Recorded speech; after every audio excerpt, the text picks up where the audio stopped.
Howdy, folks. How you doing? I'm The Real Manos, and we're reviewing some comic books. This is the comics I picked up this past Wednesday. And as always, my comic book reviews are going to be brought to you by my own comic books. You can buy Red Knight, the comic I create, right over at Manos Publishing. You can get it in print and digital, whichever way you like to flow on that kind of remark. Check it out at the link below, Manos Publishing. Now, let's get to actually what I bought this week. And I bought 4 Marvel titles. I bought Champions #1. Let's see, Miss Marvel 15. Miles Morales Spider-Man #19. And The Amazing Spider-Man 49, or the legacy number that they're advertising, 850. Look at this monster. Look at this thing. This is practically a trade. This cost me $9.99. Now, I'm going to be talking about this issue in a spotlight video where I have a little bit more time to talk about it in depth. So right now, I'm just going to put this aside. I will say I recommend it, but I'll talk about that in tomorrow's video. So, let's get going to the other books I picked up. And, of course, we're going with Champions #1. And I'm really excited because I felt Champions deserved a second shot. I wasn't really happy when they canceled the book. Matter of fact, they kept the legacy number on this. This would have been issue 38.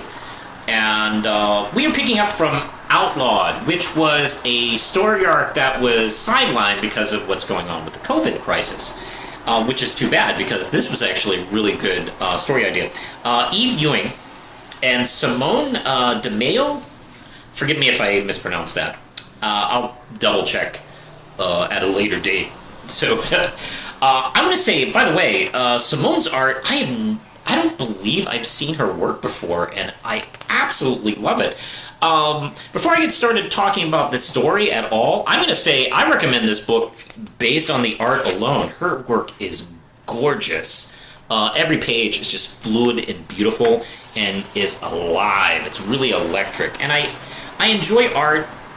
I enjoy superhero comic art that has this kind of real kind of energy to it. And this is that. I really think it's beautiful stuff. The story is great. Of course, this is the fallout from Kamala's Law, where Kamala got hurt during a Champions battle.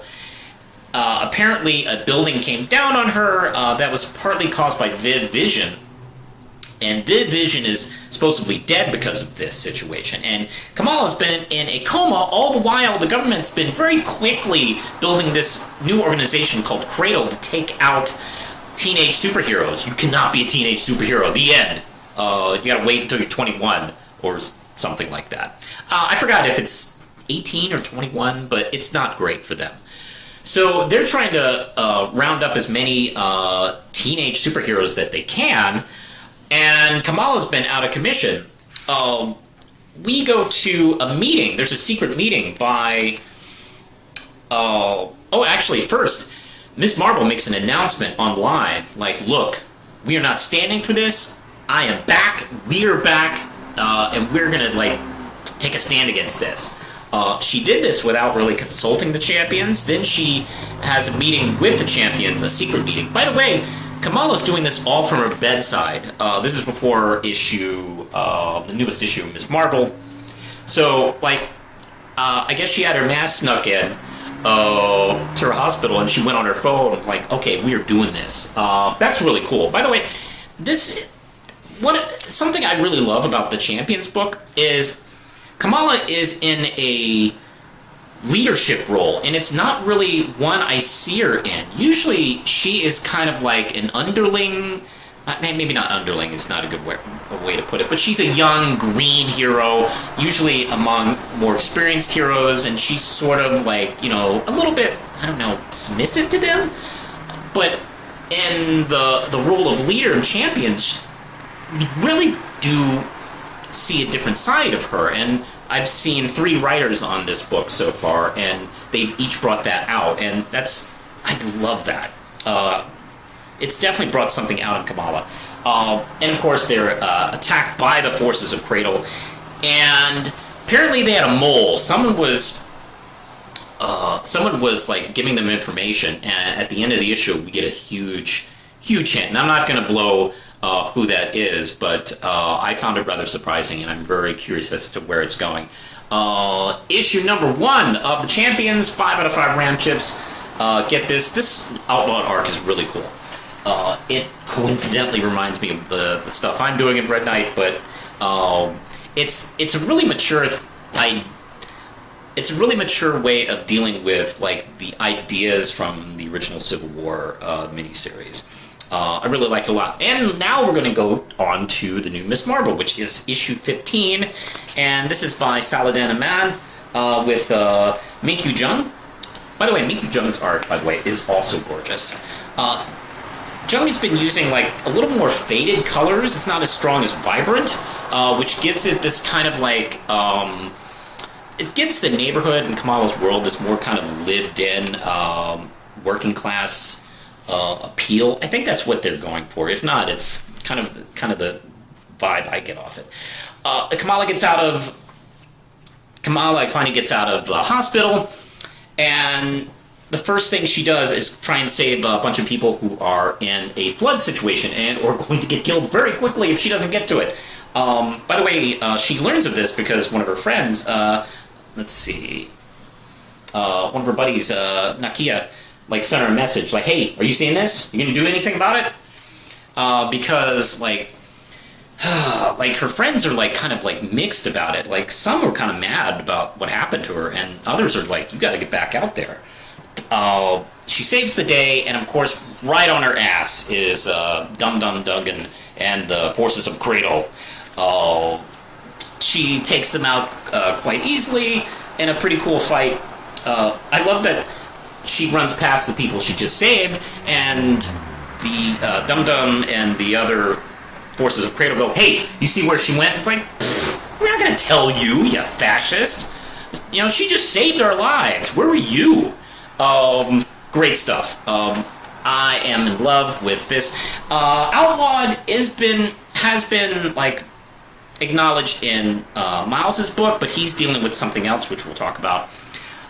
So this seems more of like kind of a Miss Marvel-centered story, which fits in with her character. Anyway, 5 out of 5 Ram chips. Miss Marvel's been really killing it.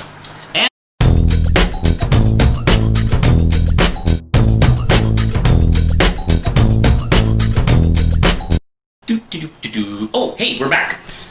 Sorry about that. I had a battery problem with the camera. I just ran out of juice on the battery. Anyway, leaving off where I was just talking about, let's see, issue 15 of Miss Marvel is pretty great. I'm going to give it 5 out of 5 Ram chips. Definitely check it out. I'm going to move on to Miles Morales Spider-Man 19, and this is from Saladin Ahmed, Carmen Carnero, and Marcelo Ferreira. Now, let's see, this is kind of lightly touching on, this is a bit of a tie-in to what's going on with the Outlawed stuff that's going on in Champions and Miss Marvel. He's been dealing with it too. However, last issue he thought he was being chased by the Agents of Cradle, but instead he was caught by the Assessor, which was a story arc from a few issues ago. Meanwhile, some of his friends were taken to jail by Cradle agents for refusing to submit to any kind of tests, just in case. I think it was a basketball game or some kind of like sports event where nobody was allowed to perform. The game wasn't allowed to go on unless every teenager in the room would submit to a test, and of course a lot of people refused to do that, and they were like straight up arrested. So that's a subplot in this issue.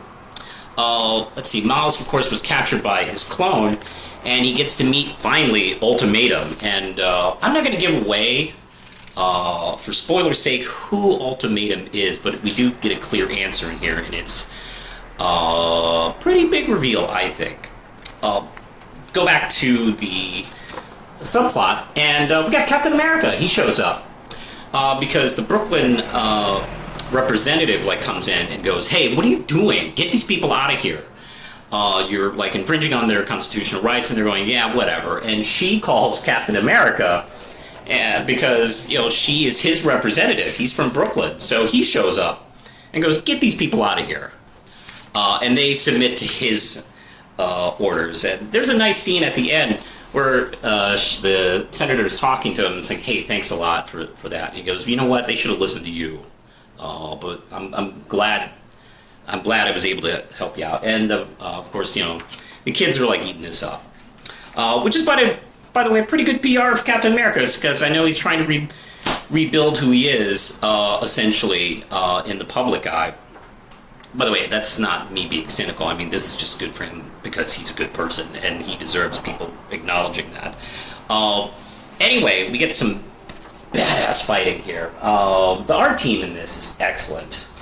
Canera was the original artist, not the original artist, but the artist on the current Captain Marvel book, and she's really excellent here. And let's see, the art team between her and Ferrero is just really good.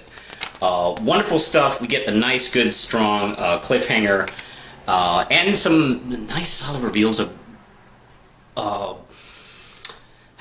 I don't want to say this too in depth, but it answers a lot of the questions we had about Miles' his relationship with the Ultimate Universe and the 616 universe. Very good stuff. Also, 5 out of 5 round chips. Very good run of books this week. Tomorrow, I'll be doing a review of Amazing Spider-Man 850 to let you know about this, and I got a lot to say about this monster here. So hey, did you pick up any of these books? Let me know in the comments below. You can hit like, subscribe, hit the notification bell. You can buy Red Knight 1 through 4 in print and digital at manospublishing.com. And you can find me on a lot of stuff. I'm on Twitter, Facebook, Instagram, Tumblr, and I just started a TikTok recently because I'm all hip with the kids. And you can find me at Justin Cristelli at TikTok. Just go on TikTok and look for me. I'm doing mini comic reviews. So I think that's it. You can push the button, Lindsay.